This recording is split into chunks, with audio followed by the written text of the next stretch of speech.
क्या एक मामूली सा कैमरा किसी की अच्छी खासी हंसती खेलती जिंदगी बर्बाद करके रख सकता है? सोचे हैं आप लोगों ने कभी ये? नहीं तो फिक्र करने की क्या जरूरत है। नमस्कार दोस्तों, ब्लडी सत्य के आज के हैरान कर देने वाले बहुत ही ज्यादा खौफनाक से अनोखे एपिसोड में मैं आप सभी लोगों के सामने एक ऐसे भूतिया कैमरा की अजीबोगरीब घटना की सच्ची कहानी लेकर आ गया हूं, जिस कैमरे की वजह से एक परिवार की हंसती खेलती जिंदगी बर्बाद हो गई। कि ये घटना जुड़ी हुई है रोहित नाम के लड़के के साथ। रोहित नाम का लड़का जो कि अभी 18 साल का हुआ था, अभी उसने अपना 12th स्टैंडर्ड पास किया था। अब वो दिन आ गया था कि उसके पिताजी उसे एक कैमरा दिलाने वाले थे। दरअसल रोहित की मैं आप लोगों को हिस्ट्री बताऊं तो ऐसा था कि रोहित बचपन से जो अच्छी अच्छी चीजें उसके आसपास थी ना, उनको अपने कैमरा में कैप्चर करना चाहता था। उसके मन में हमेशा से एक बात दबी हुई थी कि उसे आगे चल के एक अच्छा फोटोग्राफर बनना है, मुंबई आना है, फिल्म इंडस्ट्री में काम करना है। वो एक छोटे से गांव का रहने वाला था, इसलिए उसको ऐसा लगता था कि यार मैं डायरेक्टली ऐसे मुंबई चले जाऊंगा तो मुझे कोई भाव नहीं देगा, क्योंकि वहां पे बहुत ज्यादा स्ट्रगल होगा, बहुत ज्यादा फाइट होगी, बहुत ज्यादा कंपटीशन होगा। और उसका ये सोचना बिल्कुल गलत नहीं था, वो बिल्कुल सही सोच रहा था, सही ट्रैक पे सोच रहा था। अगर उसे अपना पैशन फॉलो करना था तो उसके लिए उसको बेस तैयार करना है, ये बात बहुत अच्छे से पता थी।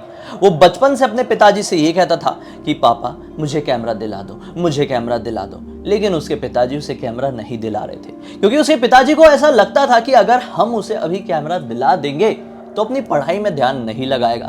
देखो भाई, एक बार अपना 12th कंप्लीट कर लो, उसके बाद तुमको अपना पैशन वैशन फॉलो करना है तो कर लेना। दरअसल ये मिडिल क्लास फैमिली के लोग थे और एक छोटे से टाउन में रहा करते थे, और इनके टाउन में 12th के बाद की अच्छे से पढ़ाई होती भी नहीं थी। और इनके घर में ज्यादातर नॉर्मली किसी ने भी 12th के बाद अच्छे से पढ़ाई नहीं किया था। सब लोग अपना कुछ ना कुछ अलग धंधा कर रहे थे, कोई बिजनेस कर रहा था तो कोई ऐसा नॉर्मल अपना खेती बाड़ी का काम कर रहा था। अब रोहित के दो बड़े भाई थे, दोनों अपना किराना दुकान संभाल रहे थे, लेकिन रोहित का एक अलग सा ही सपना था। तो पिताजी ने सोचे थे कि ठीक है, एक बार 12th कंप्लीट कर लेगा तो इसको कैमरा दिला देंगे। किस्मत से अपनी अच्छे से पढ़ाई करता है, 12th में इसके अच्छे परसेंटेज बन जाते हैं और इसके पिताजी इसको प्रॉमिस दिए के अनुसार एक अच्छा वाला कैमरा खरीदवाने के लिए बाहर शहर में इसको लेके जाते हैं। जब वहां पर शोरूम में पहुंचते तो देखते हैं कि कैमरे की प्राइस तो बहुत सारी है, बहुत ज्यादा है, बहुत ज्यादा यार, बहुत महंगा है। कहीं से कैमरा उन्हें पसंद नहीं आता है, क्योंकि सबका प्राइस बहुत ज्यादा था। आज के टाइम में एक DSLR लेने जाओ तो आपके पास होने चाहिए भाई 35-40 हजार मिनिमम होने चाहिए, तभी आपको ठीक ठाक DSLR कैमरा ठीक ठाक लेंस के साथ मिल पाएगा। काम चलाओ, एंट्री लेवल, ये तो आप लोगों को बहुत अच्छे से पता होगा। अब पिताजी को बिल्कुल समझ में नहीं आता है। पिताजी और ये उदास होकर लौटने लगते हैं कि अचानक से एक जो सेल्स पर्सन होते हैं ना एक शोरूम के, वो इनके पास आते हैं। कहते हैं कि देखिए, अगर आपको कैमरा चाहिए और आपको यहाँ से महंगा मिल रहा है तो मैं आपको एक एड्रेस देता हूँ, उस एड्रेस पे पहुँच जाइए। वो एक एंटीक शॉप है, वहाँ पे पुरानी पुरानी चीज़ें हैं, अच्छी अच्छी रहती हैं। वहाँ पर आपको कैमरा मिल सकता है चालू हालत में, बहुत ही कम दाम में, और वो दिखने में बहुत ज़्यादा खूबसूरत होगा। काम चलाओ तो हो गई, एंट्री लेवल के हिसाब से परफेक्ट है। पिताजी खुश हो जाते और रोहित ऑब्वियसली उदास, क्योंकि उसका मन था वो एक अच्छा कैमरा तो खरीदे, एटलीस्ट डिसेंट। उसे मालूम था कि पुराने ज़माने का कैमरा खरीदेगा तो उससे क्या ही ज़्यादा फायदा हो जाएगा, वो क्या ही कर लेगा, क्या सीख लेगा। बस उसके पिताजी खुश हो गए थे, उसे खींच के लेके जाते हैं उस सेल्स पर्सन के दिए हुए एड्रेस पर। वो लोग पहुंच जाते हैं। यहाँ पे बहुत पुरानी पुरानी चीज़ें लगी हुई थी, काफ़ी ज़्यादा पुरानी भी थी, कुछ कुछ, कोई 100 साल पुरानी चीज़, कोई 150 साल, कोई 50 साल, तो कोई 10 साल। इन्हें एक कैमरा मिल जाता है जो कि थोड़ा पुराना था। जी हाँ, जब शायद डिजिटल कैमरे की शुरुआत हुई ही होगी कि उस टाइम का एक कैमरा दिख रहा था भाई। फ्लैश लाइट इसकी हमेशा क्लिक करो तो चमकती ही थी, मतलब ऐसे पहले कैमरे आते थे कुछ कुछ। तो उन लोग देखते हैं इस कैमरे को और कीमत वीमत सब जम जाती है, और पिताजी ज़बरदस्ती करके उसको दिला देते, देख भाई हमने प्रॉमिस किए थे, अपनी प्रॉमिस पूरी की है, ये कैमरे से खुश हो जा और जा, जहाँ तुझे फ़ोटो खींचना है, जो करना है कर, हमारा पीछा छोड़ अभी, इसके बाद तुझे मुंबई जाना है जा, बस अब तू समझ ले अपनी लाइफ को। उसको कैमरा दिला दिए और आ गए अपने गांव में वापस। अब रोहित क्या कर लेता, उसे काम तो चलाना था, मजबूरी में तो क्या क्या करना पड़ता है आप लोगों को पता ही है। वो कैमरा लेके अपने घर से बाहर निकल जाता और रोज अलग अलग जगहों की फोटो खींचता रहता। अब ऐसा करते करते उसे 3 दिन ही बीते थे, लेकिन एक दिन की बात है, आज जब वो अपने घर से फोटो खींचने के लिए निकला तो बाहर का मौसम कुछ अच्छा नहीं था। मतलब बहुत ज़्यादा बादल छाए हुए थे और एक ऐसा तबीयत खराब होने वाला मौसम सा दिखता है ना, वैसा कुछ दिख रहा था। लेकिन उसने सोचा कि मैं ऐसे मौसम का भी फ़ायदा उठाऊंगा, इसमें अच्छी अच्छी फोटोग्राफी करूंगा, यही तो एक टास्क है।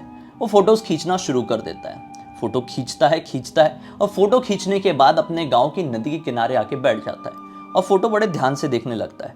बहुत अच्छे झाड़ों की, पौधों की, पहाड़ों की, तालाब की फोटो खींचा हुआ था, जानवरों की भी थी, पक्षियों की भी थी। इसके बाद एक फोटो आती है जो फोटो थोड़ी अजीब थी। बाहर का माहौल थोड़ा अंधेरे वाला था, जैसा मैंने आप लोगों को बताया था कि बादल जमे हुए थे उस दिन बहुत अच्छे। तो बादल में जो कोहरा छाया हुआ था, उस कोहरे से ऐसा लगा कि कोई दो लाल लाल आंखें लगातार इसे देख रही है घूर के। उसने बड़े ध्यान से उसको जूम करके देखा फोटो को, तो ये पाया कि कोई तो एक आकृति है जो खड़ी है और बड़ी हैरानगी से ऐसे देख रही है। वो आकृति किसी इंसान की है, जानवर की है, आदमी की है, औरत की है, कुछ समझ में नहीं आ रहा था। बड़ा क्रीपी सा था। उसने सोचा कि कुछ ऐसा डिफेक्ट होगा, शायद ब्लर हो गया होगा या फिर कुछ ऐसा लाइटिंग इफेक्ट आया होगा, उसकी वजह से ऐसी फोटो क्लिक हुई है। इस फोटो को डिलीट कर देता हूँ, जाने देता हूँ। अब उसने ये सोचा कि चलो आज के लिए बहुत हो गया, घर जाता हूँ। बढ़िया घर पहुंच जाता है, अपनी अलमारी खोलता है, अपना कैमरा रख देता है, मस्त खाना वाना खाता है, अपना टाइम बिताता है, किराना दुकान में जाता है अपनी वाली, और ऐसे करके रात हो जाती है। अब रात होती है तो ये अपने कमरे में सोने के लिए आता है। इसने अपने कमरे में ही उस अलमारी में उस कैमरे को रखा हुआ था, उसके कवर के अंदर। रात में तकरीबन 1:30 बजे के आसपास इसको अलमारी से कुछ ढक ढक ढक ढक ढक ढक करने की आवाज सुनाई देती है। ये टेंशन में आ जाता है, अरे अलमारी के अंदर से ये कैसी आवाज है। ये उठता है, अलमारी खोलता है, कैमरे का ड्रॉर खोलता है, तो क्या पाता है, जो कैमरा इसने कवर उसके बैग के अंदर रखा हुआ था, मतलब वो कैमरा उसके उस बैग से बाहर है। जो छोटा सा बैग होता है ना कैमरे का, उससे वो बाहर निकल के रखा हुआ है। इसे बहुत अच्छे से याद था, जब ये दोपहर में अपना फोटो खींच के लौटा था, तब उसने उस कैमरे को बैग में डाल के अलमारी में बंद करके अच्छे से रखा हुआ था। लेकिन रात होते होते ये अपने आप कैमरा कैसे बाहर आ गया, ये थोड़ा कंफ्यूज था।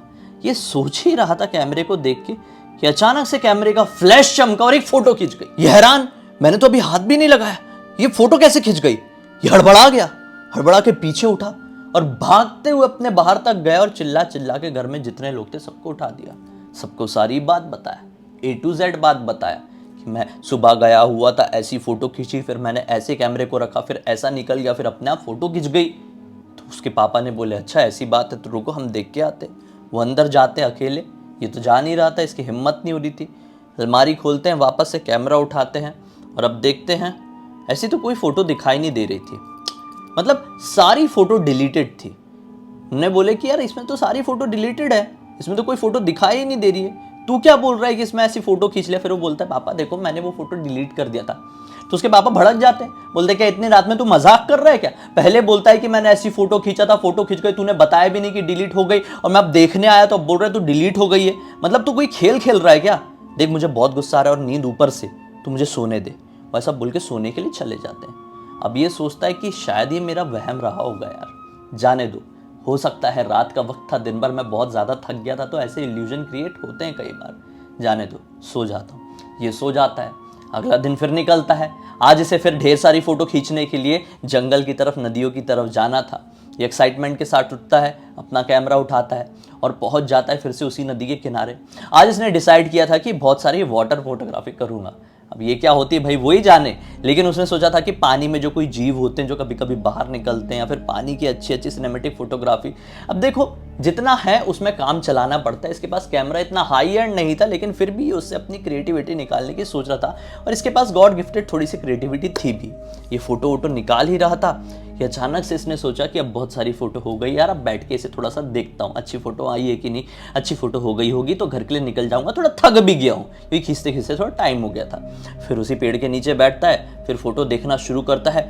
अचानक से वही फोटो सामने आ जाती है जो कल दिन में वो वहां पे जंगल में फोटो खींच रहा था ना, वो ऐसी आकृति वाली फोटो आई थी, ऐसी आंखों वाली, वही फोटो इसको सामने दिखाई देती है। अब ये हैरान हो जाता है, इस फोटो को तो मैंने डिलीट किया था, पापा ने रात में चेक भी किए थे, कैमरे में कोई और फोटो थी भी नहीं, ये फोटो कैसे आ गई।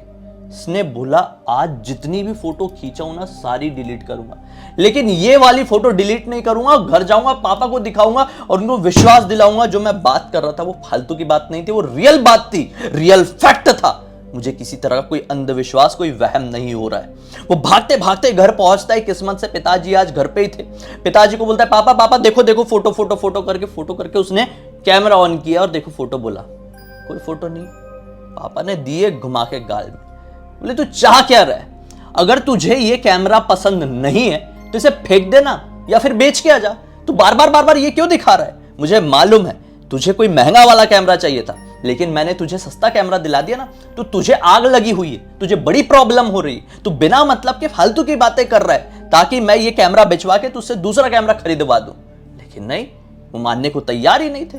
उसको मालूम था, उसे वो फोटो दिखाई दी है। वो बोलता है कि पापा क्या ही बोलूं, ये क्या हो रहा है मेरे साथ, कुछ समझ में नहीं आ रहा है। अब जैसा तैसे करके वो पूरा दिन बीत जाता है। रोहित दिन भर सोचते रहता है कि हो क्या रहा है, वो कौन सी फोटो है, वो कौन है, वो क्या है जो मुझे बार बार दिखाई दे रहा है। वो पापा को दिखाई नहीं दे रहा, किसी और को दिखाई नहीं दे रहा है। वो फिर से अपने कैमरे को अपने उस बैग में डाल के अलमारी में बंद करके रख देता है। रात का वक्त आता है, वो अपने बेड में बढ़िया सोने के लिए चले जाता है। अब फिर से रात में 2 बजे के आसपास आज भी उसे अलमारी से फोटो खींचने की आवाज सुनाई देती है। फोटो खींचो तो शटर साउंड होता है ना, ठिचिक ठिचिक ऐसा फोटो खींचने वाला, वो सुनाई देता है। ये घबरा कर उठता है, बाहर की तरफ देखता है कोई जाग तो नहीं रहा है। नहीं, कोई जाग नहीं रहा है, कोई फोटो भी नहीं खींच रहा था उसके कैमरे से। वो आवाज पक्का अलमारी से ही आ रही थी। वो बड़ी हिम्मत करके उठता है, अलमारी की तरफ जाता है। हिम्मत करके जैसी अलमारी को खोलता है, क्या पाता है कि जो कैमरा है वो अपने आप शायद फोटो क्लिक कर रहा था, लिटरली फोटो क्लिक कर रहा था। उसने कैमरा उठाया कि ये कैमरा फोटो कौन सी क्लिक कर रहा था भाई। फोटो देखने वाले ऑप्शन में गया, क्या देखा कि दिन भर उसने जितनी भी फोटो खींचा हुआ था वो तो उसने पहले डिलीट कर ही दिया था, वो तो ऑब्वियसली उसमें होनी ही नहीं चाहिए थी, लेकिन वो सारी की सारी फोटो उसमें थी। उसके बाद सबसे आखिरी में वही वाली फोटो उसे दिखाई देती है। कमाल की बात यह है कि जब वो सुबह पिताजी को दिखा रहा था तो सारी फोटो डिलीट करके केवल एक फोटो रख के ही दिखाया था, और वो एक फोटो भी दिखाई नहीं दी थी पिताजी को। लेकिन रात होते होते सारी फोटो अपने आप वापस से कैमरे में कैसे आ गई जो उसने दिन भर से खींचा था, और वो फोटो भी कैसे आ गई जो पिछले 2 दिन से दिखाने की कोशिश कर रहा है लोगों को, फिर भी दिखाई नहीं दे रही। ये देख के हैरान था। इसने वापस से एक बार आगे स्वाइप किया ही है कि इसे आगे दिखाई दी एक ब्लैंक स्क्रीन की फोटो जिसके ऊपर लिखा हुआ है, तूने मुझे कैद किया, अब तेरी मौत पक्की। जैसे ही उसने ये चीज पढ़ा, लाल रंग से लिखी हुई थी, इतनी जोर से चीखा जिसकी कोई लिमिट नहीं थी। पिताजी फिर आए, बोले अब क्या है? बोलता है पापा इसमें वो फोटो है। इस बार पापा ने कैमरा नहीं देखे और फिर उसको जो लगाए है ना अच्छे से लगाए ना, बोले हो गया अब तेरा बहुत। कैमरा उठाए, इसके भाई को दिए, बोले तू अपने कमरे में रख, इसको ये कैमरा दे मत देना। ये फिर टेंशन में बोला चल क्या रहा है मेरी लाइफ में यार। सोने चले जाता है। अब अगला दिन निकलता है। ये आज फोटो खींचने के लिए एक्साइटेड नहीं था, इसको और नहीं पिटना था, इसको और वो अजीबो गरीब आकृति अपने कैमरे में नहीं देखनी थी। डिलीट हुई फोटो वापस से क्रिएट हुई, इसको अपने कैमरे में नहीं देखनी थी यार। ये इरिटेट हो गया था पिछले 2 दिन से इस कैमरे की वजह से। ये बड़ी इज्जत से अपने बड़े भाई के पास गया और बोला भैया एक छोटी सी बात कह रहा हूँ, पापा से मत बताना, ये कैमरे को बेच देना है, जो भी पैसे मिलेंगे वो पापा को मैं लौटा दूंगा। उस एंटिक शॉप में वापस से उस कैमरे को लेके जाता है और बोलता है कि पैसे वापस दीजिए। अब एंटिक शॉप वाला तो भाई बिजनेस चला रहा है, अपना धंधा चला रहा है, मजाक थोड़ी कर रहा है वो। बोलता है कि भाई जितने का लेके गए थे उतने पैसे तो नहीं मिलेंगे, इसके जितना का लेके गए थे उसके 40% मिलेंगे। अगर तैयार हो तो बोलो, नहीं तो चलते बनो, यहाँ के अलावा कोई और दुकान नहीं है जो तुम्हारा कैमरा लेगी वापस। अब बड़ी हिम्मत से उस कैमरे को देता है एंटिक शॉप वाले को, 40% पैसे वापस मिलते हैं। घर आता है, पिताजी को हाथ में पकड़ाता है, फिर तो चमाटे खाता है कि तू साले 40% पैसे क्यों लेके आ रहे, आधे पैसे तो लेके आता, मतलब तू कैसा पैदा हुआ है। पिताजी बहुत गुस्सा हुए उसके ऊपर। वो दिन था और आज का दिन है, उसके सर से फोटोग्राफी का पूरा भूत उतर गया और उसने ये ठान लिया कि मैं अपने भाइयों की तरह ही अपनी किराना दुकान संभालूंगा, ये सारी चीजें मैं नहीं संभाल सकता। कल को बाहर जाऊंगा, इस तरह की अजीबोगरीब घटना होने लगी भैया तो क्या होगा। कुछ भी हो, बेचारा सीधा साधा लड़का था, गांव का लड़का था, ऐसी चीजें उसको नहीं समझती थी। हार मान गया बेचारा, लेकिन क्या कर सकते हैं, जिंदगी है, चलती रहती है। अभी भी बहुत अच्छे से चल रही है, किसी तरह की कोई परेशानी नहीं है। ये पूरी की पूरी घटना की जानकारी मुझे किसी और ने नहीं बल्कि रोहित ने ही इंस्टाग्राम पर लिख कर भेजा है। तो उम्मीद है दोस्तों इस कहानी के जरिए आप लोग को मनोरंजन भी मिला होगा, साथ ही साथ एक अच्छी इन्फॉर्मेशन या जानकारी भी। चलिए अब तक इस वीडियो को देखे हैं तो लाइक जरूर कर देना, चैनल को सब्सक्राइब करके बेल आइकन दबा के ऑल के ऑप्शन में क्लिक करना है, क्योंकि इस तरह के हैरान कर देने वाले यूनिक से खौफनाक वीडियोस आप लोगों के सामने डेली लेके आते रहता हूं भाई। इंस्टाग्राम के लिंक इस वीडियो को डिस्क्रिप्शन बॉक्स मिल जाएगी, क्लिक करके डायरेक्टली वहां पर पहुंच जाना। और इसी तरह की कोई भी कहानी या टॉपिक या जानकारी आप लोग के पास भी है तो लिख भेजना ना, हो सकता है मेरा अगला वीडियो आप लोग के हिसाब से बन रहा हो कल। तो चलिए कल फिर से मिलते हैं, तब तक के लिए बहुत बहुत धन्यवाद। आप लोग का दिन शुभ हो।